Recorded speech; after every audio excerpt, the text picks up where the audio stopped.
वो मोहन भागवत जी जो है, ये तुम्हारे प्रमुख जो है, उनको क्यों मिली सुरक्षा? उनकी भी बताओ क्यों मिली? आपको पता वो रजिस्टर्ड नहीं है?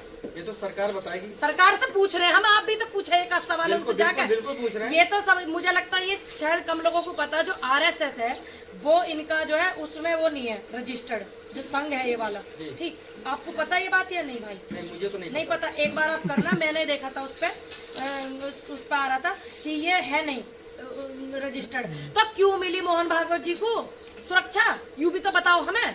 हिंदुओं के नेता है। हाँ, हिंदुओं के नेता से क्या मतलब है?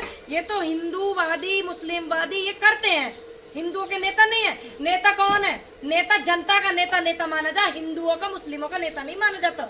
ये तो हिंदूवाद फैला के इनको इतना ज्ञान नहीं है। हिंदू जो है कुछ कोई वो है क्या? सनातन धर्म होता है। जिस तरह अभी आपने देखा कि थोड़े ऐसे ही ना भैया, हिंदू तो कोई वो ही नहीं था।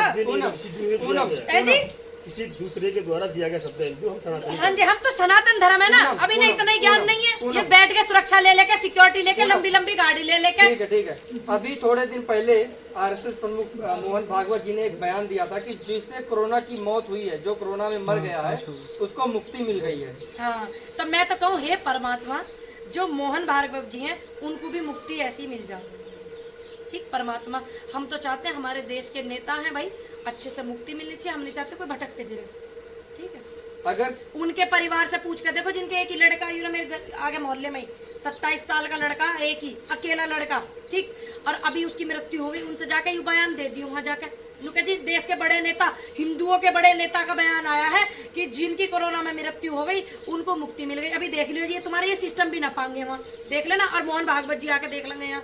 यही मोहन भागवत जब कांग्रेस की सरकार थी उस टाइम पर प्रचार प्रसार में लगे हुए थे कि कांग्रेस इनका एक देश को बर्बाद कर रही एजेंडा है। लेकिन आज जिस तरह देश के अंदर अनियमितता पाई जा रही है, आप देख रहे हैं कि भारतीय जनता पार्टी किस तरह से देश का रखरखाव कर रही है, सब कुछ बेच रही। आज उन मोहन भागवत को सांप क्यों सूंघ गया? उनको तो इसलिए सूंघे ना क्योंकि उन्होंने तो काम पे ही नहीं लगाया ना। जो आरएसएस है वो बहुत सालों से काम कर रही है इस एजेंडा पे कि बस हम ही जम के बैठेंगे, 50 साल 100 साल हम ही जम के बैठेंगे। तो वो हिंदू फैलाने का जो काम कर रही थी वो ये काम कर रही थी। तो उनके काम को इस पार्टी वाले ने, ये पार्टी वाले जो सारे आरएसएस वाले ही तो है, ये पार्टी जो इन्होंने सरकार संभाल लिया के देश की जनता का पैसा खा लिया लूट के। तो ये तो इनका ही काम कर रहे हैं ना, दोनों एक ही हैं, एक थाली के चट्टे बट्टे, कोई अलग नहीं है भाई। तो इसलिए वो क्यों विरोध करेंगे? वो सरकार का विरोध करेंगे क्यों? इतनी उम्र के हो रहे हैं वे, मुझे कहती आना भी शर्म आ रही है। इतने बुजुर्ग हो रहे हैं, पता नहीं परमात्मा ने करे मैं कद ऊपर चल दूं और आप कद ऊपर चल दो। जिंदगी में एक आध काम तो अच्छे कर जाओ, अगर आपके तन में और मन में कभी देश के लिए प्यार हुआ हो तो।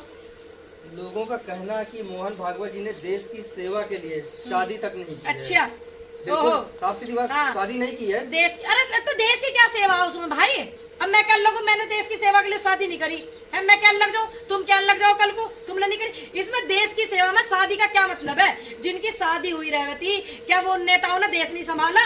क्या उन नेताओं ने देश के लिए अच्छे काम नहीं करे? या जिनकी शादी ना हो रही थी उन्होंने देश के लिए अच्छे काम करे? तो क्या ये देश के लिए बलिदान नहीं है? क्या बलिदान है? क्यों? क्या मोहन भागवत जी ने शादी नहीं? अरे भैया, हिंदुस्तान की हिंदुओं की सेवा के लिए उन्होंने अपना पूरा जीवन अर्पण कर दिया। कैसी बात कर रहे हो? अटल बिहारी वाजपेयी जी ने एक बात कही थी, ठीक, अटल बिहारी वाजपेयी जी ने, उन्होंने अपने बयानों में कहा था कि शादी बेशक ना हो रही। कैसे कही थी? बात कही थी ना बहुत पहले, ब्रह्मचारी नहीं है, ब्रह्मचारी नहीं है, कहा था ना भाई। ये बात कही है ना, कुआरा हूँ ब्रह्मचारी नहीं हूँ। तो भैया इनका तो एक ही वो है, ये जो है ये भी ऐसे ही होंगे, हमारे जैसे का हमारे जैसे का बना रहे होंगे। और क्या शादी ना करी? अरे शादी करने वाले नेता क्या देश में काम नहीं करके गए? क्या देश को यहाँ तक नहीं पहुँचाया? शादी करने वालों ने क्या देश को आजादी नहीं दिलवाई? आगे सरकार को और देश की जनता को क्या सुझाव है? सरकार को तो यही सुझाव है जो तुम्हारी 2 सीट आवे में बिल्कुल नहीं आवे, और पूरे के पूरे उत्तर प्रदेश में 10 कैंडिडेट ऐसे खड़े करूंगी, महिला कैंडिडेट निर्दलीय, जिन्हें चुनाव जितवाऊंगी, पूरी मेहनत करूंगी उनकी, और अच्छे व्यक्ति जो और पार्टी के भी हैं सपोर्ट करूंगी, उन्हें पूरा सहयोग करूंगी पूरी उत्तर प्रदेश में। मतलब भारतीय जनता पार्टी को हराने के लिए मतलब कुछ भी करेंगे। देखिए, अब से पहले मेरे बयान आपने ऐसे नहीं देखे होंगे जी। अब से पहले क्या आपने देखा मेरे ऐसे बयान? मेरी जो खिलाफत थी वो बिलों के खिलाफ थी, जनता को इतना प्रताड़ित कर रहे उनके खिलाफ थी। लेकिन इनके जो सत्ता का नशा ज्यादा चढ़ रहा, ज्यादा नशा है, कोई बात नहीं, जो किसान है वो वापिस जरूर करता है सूद समेत। ठीक, आपको पता नहीं है मैं क्या बोलते हैं, जनता की कितनी दुर्गति करी है, सरकार ने तो करी है, पुलिस ने नहीं करी, पुलिस तो करवाई है सरकार दबाव बना के। ठीक, अब सूद समेत इनका प्यार जो इन्होंने हमें दिया है 2022 में वापस बिल्कुल वापस 2 सूद समेत देना पड़ेगा। इनके सत्ता का ज्यादा नशा चढ़ रहा, और एक आध जो बाकी सारे तो कहूंगी नहीं, 1-2 पुलिस वाले भी ऐसे हैं जिनके सत्ता का नशा ज्यादा चढ़ रहा, तो वो जरूरी है उतरना। तो बिल्कुल सभी से अपील करती हूँ कि जिसके सत्ता का नशा चढ़ जाता है, जिसका सरकार का नशा चढ़ जाता है, उससे ज्यादा करप्ट, उससे ज्यादा भ्रष्ट कोई नहीं होता। तो आप पूरा सहयोग करें। इनकी जो सरकार है बिल्कुल बननी ही नहीं चाहिए। अब से पहले मैंने ऐसा बयान नहीं दिया, लेकिन अब बिल्कुल बननी नहीं चाहिए। चलिए, बहुत बहुत शुक्रिया पूनम।